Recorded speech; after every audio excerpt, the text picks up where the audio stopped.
एक बार फिर आप सबका स्वागत है। ब्रेक से पहले आपने प्रधानमंत्री मोदी की जुबानी कारगिल में हमारे जवानों की शौर्य की व्याख्या सुनी थी। प्रधानमंत्री मोदी ने टाइगर हिल का जिक्र किया था। हमारे संवाददाता अमित पालित इस वक्त कारगिल में ही मौजूद है और कल विजय दिवस है। आज शाम अमित पालित ने टाइगर हिल के सामने खड़े होकर एक रिपोर्ट हमें भेजी है। वो उन्हीं पहाड़ियों, उन्हीं चोटियों के बीच है जहां पर दुनिया के सबसे खतरनाक युद्ध लड़ा गया था और आज भी कारगिल का चप्पा चप्पा भारतीय सेना के शौर्य की गवाही दे रहा है। देखिए, करगिल के युद्ध में 4 जुलाई 1999 की तारीख बेहद अहम है, क्योंकि इसी दिन हमारी फौज ने एक बड़ी जीत हासिल की थी जिसने इस पूरे युद्ध के रुख को ही पलट कर रख दिया था। मैं बात कर रहा हूं टाइगर हिल को जीतने की कहानी की। टाइगर हिल को जीतना बेहद कठिन था और 1999 में करगिल युद्ध के दौरान मई के महीने से लगातार कोशिश की जा रही थी कि इस पर हम जीत हासिल करें, लेकिन कामयाबी नहीं मिल रही थी। सबसे पहले आपको समझना होगा कि आखिरकार टाइगर हिल इतना अहम क्यों है। दरअसल द्रास सेक्टर में टाइगर हिल सबसे ऊंची चोटी है और यहां से आसपास के जो हमारे पॉइंट्स हैं उन पर नजर रखी जा सकती है और साथ ही साथ टाइगर हिल से सीधी नजर पड़ती है NH1 पर, जो श्रीनगर को करगिल से ये सड़क जोड़ती है।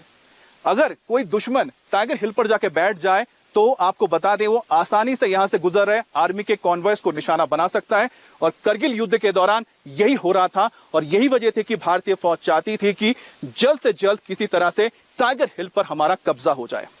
कोशिशें कई बार हुई लेकिन कामयाबी नहीं मिली, लेकिन आखिरकार 3 जुलाई को शाम 5:15 पर फाइनल ऑपरेशन शुरू हुआ टाइगर हिल को जीतने के लिए और इसके लिए अलग अलग टुकड़ियां भी बनाई गई और साथ ही साथ इसमें आर्टिलरी को भी इन्वॉल्व किया गया।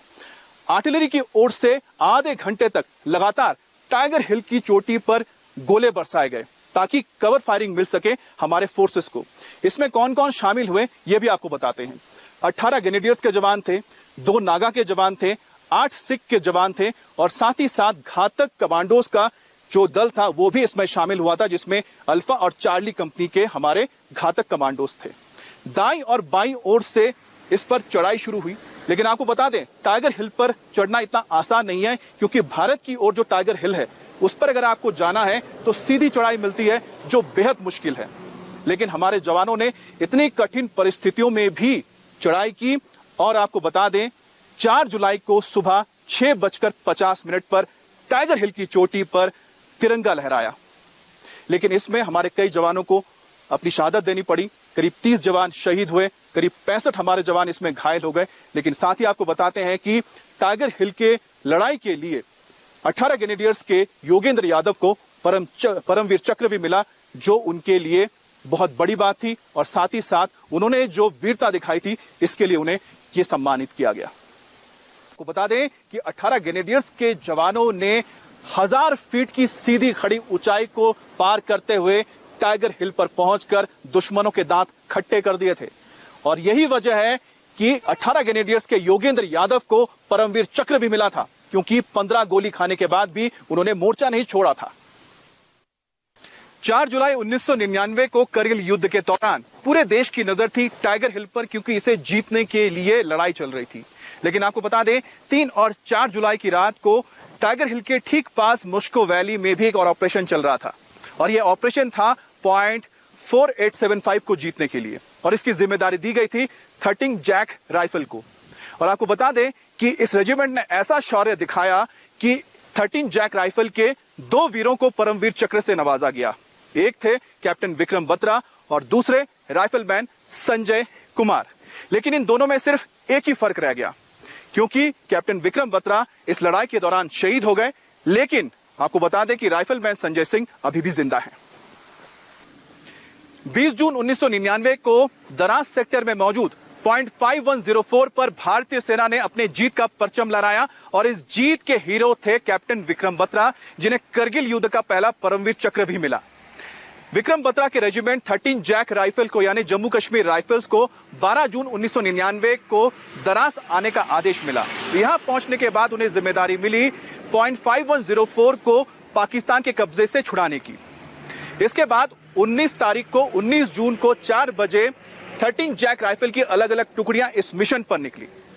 15,000 फीट की ऊंचाई को पार करते हुए उस पॉइंट पर वो पहुंचे। लेकिन आपको बता दें कि पाकिस्तान ने यहां पर तोप लगा रखा था, जिसके वजह से 13 जैक को बहुत ज्यादा नुकसान उठाना पड़ा। लेकिन उसकी परवाह ना करते हुए विक्रम बत्रा ने पाकिस्तान के कई बंकर्स तबाह कर दिए और आखिरकार इस पॉइंट को अपने कब्जे में ले लिया और तिरंगा लहरा दिया। आपको बता दें कि अपने इस मिशन पर जाने से पहले उन्होंने अपने commanding officer lieutenant colonel YK Joshi को क्या कहा था? उन्होंने कहा था, या तो मैं तिरंगा फहराऊंगा और अगर मर गया तो तिरंगे में लिपट कर आऊंगा। 13 जून 1999 को करगिल युद्ध के दौरान भारतीय जांबाजों ने तोलोलिंग रेंज पर कब्जा किया और तोलोलिंग की इन पहाड़ियों पर उन्होंने तिरंगा फहरा दिया। लेकिन इन पर कब्जा करना, इन पर तिरंगा फहराना इतना आसान नहीं था। इसकी जिम्मेदारी दी गई थी सेकंड राज राइफल को और यह जिम्मेदारी मिलने के बाद सेकंड राज राइफल के कमांडिंग ऑफिसर रविंद्रनाथ ने एक प्लान तैयार किया, जिसके तहत उन्होंने 3 टुकड़ियां बनाई और तीनों टुकड़ियों का नाम उन्होंने क्या रखा? अर्जुन, भीम और अभिमन्यु। और इनमें उन्होंने 90 जाबाजों को रखा, जिसमें ज्यादातर खिलाड़ी थे, यानी कि बहुत फिट थे। उसकी वजह ये आपको बताते हैं क्या है। उसकी वजह है ये तोलोलिंग की पहाड़ी। आप देख सकते हैं कि इस वक्त मैं जहां पर मौजूद हूं, ये करीब 10,000 फीट की ऊंचाई पर है दरास, और तोलोलिंग की जो पहाड़ियां इस इलाके में है वो करीब 16,000 फीट की ऊंचाई पर है। लेकिन सबसे मुश्किल बात यह है कि जो पहाड़ी है, आप देखिए, पूरी सपाट है, यानी ऊपर अगर दुश्मन बैठा है तो वहां से वो आसानी से नीचे देख सकता है। यानी अगर हमारे जो फोर्सेस अगर ऊपर जाने की कोशिश करते हैं तो वो उनकी नजर में आएंगे, वो उनको टारगेट कर सकते हैं। इसलिए खास प्लान तैयार किया गया था। कर्नल रविंद्रनाथ ने कई दिनों तक इस पूरी पहाड़ी का मुआयना किया और उन्होंने पूरा एक नक्शा तैयार किया, जिसके तहत यह प्लान किया गया कि आखिरकार ये अटैक, ये ऑपरेशन किस तरह से होगा। और इसमें खास तौर पर आर्टिलरी की मदद ली गई। तो 3 टुकड़ियों में जवान मौजूद थे ऊपर जाने के लिए और नीचे मौजूद थी हमारी आर्टिलरी।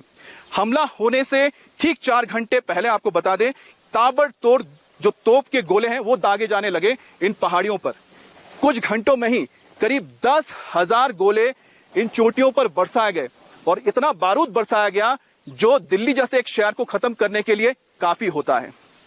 इसके बाद आपको बताएं, हमारे जो जवान थे वो धीरे धीरे ऊपर पहुंचे और ऊपर मौजूद 11 बंकर्स को उन्होंने तबाह किया। और इसमें नायक दिगेंद्र एक हीरो के तौर पर निकल के आए थे, जिन्होंने यहां पर मौजूद 11 बंकर्स में से सभी पर करीब 19 हैंड ग्रेनेड फेंके थे। यानी 11 बंकर्स में उन्होंने 19 हथगोले फेंके। इसके साथ ही उन्होंने गुत्तम गुत्था की लड़ाई में पाकिस्तान के एक मेजर को मार गिराया था। और यही वजह है कि नायक दिगेंद्र को महावीर चक्र से सम्मानित किया गया। और इस पूरी लड़ाई पर जीत, यानी कि जो तोलोलिंग की लड़ाई हुई थी, इसमें जीत हासिल करने के लिए सेकंड राज राइफल के 4 लोगों को महावीर चक्र से नवाजा गया था। और इस लड़ाई को आप इससे समझ सकते हैं कि तोलोलिंग की जो पहाड़ी है क्यों अहम है, क्योंकि यहां से जो दरास का पूरा इलाका साफ नजर आता है। दरास में मौजूद हमारे बेसिस पर जो पाकिस्तानी है वो अटैक कर सकते हैं। नेशनल हाईवे 1 यहां से गुजरता है, जो श्रीनगर को करगिल से जोड़ता है, वो भी इसके रेंज में आता है। ऐसे में तोलोलिंग की पहाड़ी पर कब्जा करना बेहद जरूरी था। और इसकी अहमियत आप इस बात से समझ सकते हैं कि जब तोलोलिंग पर जीत हासिल की गई थी तो उस वक्त के सेनाध्यक्ष ने कर्नल रविंद्रनाथ को बधाई दी थी। और यह खबर जब दिल्ली पहुंची तो उस वक्त हमारे जो प्रधानमंत्री थे अटल बिहारी वाजपेयी और रक्षा मंत्री जॉर्ज फर्नांडिस, वो यहां पर दरास पहुंचे थे हमारे सैनिकों से मुलाकात करने के लिए। तोलोलिंग पर कब्जा करने के 4 दिन के अंदर ही इसके आसपास के जो अहम चोटियों पर पॉइंट्स थे उस पर भी भारतीय सेना ने अपना तिरंगा फहरा दिया, जिसमें पॉइंट 4590, रॉकी नॉब्स, हॉब्स और पॉइंट 5140 शामिल है। इसके साथ ही इंडियन आर्मी ने कहा कि उनके पास इस बात के पुख्ता सबूत है कि जिन घुसपैठियों ने इन चोटियों पर कब्जा कर रखा है उसमें पाकिस्तान के नॉर्दर्न लाइट इन्फेंट्री के 4th, 3rd और 6ठी बटालियन के जवान और साथ ही साथ स्पेशल सर्विस ग्रुप के भी जवान और कमांडो शामिल हैं। तोलोलिंग की मुश्किल चोटी पर जीत हासिल करने के बाद जब वहां पर हमारे जवान और अधिकारी पहुंचे तो पाकिस्तानी बंकर्स में उन्हें मक्खन, घी, अनानस और शहद मिला। रात को हमारे जवानों ने घी से आग जलाकर खुद को ठंड से बचाया, क्योंकि 16,000 फीट की ऊंचाई पर रात को तापमान -11 डिग्री तक पहुंच जाता है। और सुबह उठकर उन्होंने शहद और मक्खन के साथ अपने जीत का जश्न मनाया। 25 जुलाई 1999 को दरास के इसी इलाके से इंडियन आर्मी ने बाकी बचे घुसपैठियों को हटाने के लिए अपने ऑपरेशन की शुरुआत की। और इसके बाद 26 जुलाई 1999 को एक बड़ा ऐलान हुआ जिसमें यह घोषणा की गई कि भारत ने करगिल युद्ध जीत लिया है। मतलब यह है कि हमारे वीर योद्धाओं ने, हमारी सेना ने ऊंची ऊंची इन पहाड़ी चोटियों से पाकिस्तानियों को पीछे खदेड़ दिया है।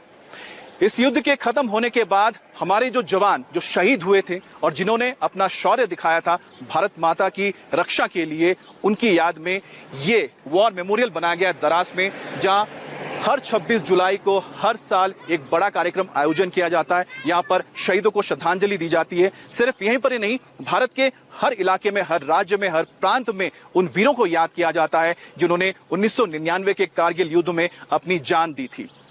हम बस इतना ही कहना चाहेंगे कि जो हमारे सैनिक हैं 24 घंटे हिमालय की इन ऊंची ऊंची चोटियों पर बहुत ही मुश्किल हालात में पहरा देते हैं, निगरानी रखते हैं हमारी सीमा की, तो उनको हम सिर्फ इतना ही कहना चाहेंगे इंडिया टीवी की ओर से, जय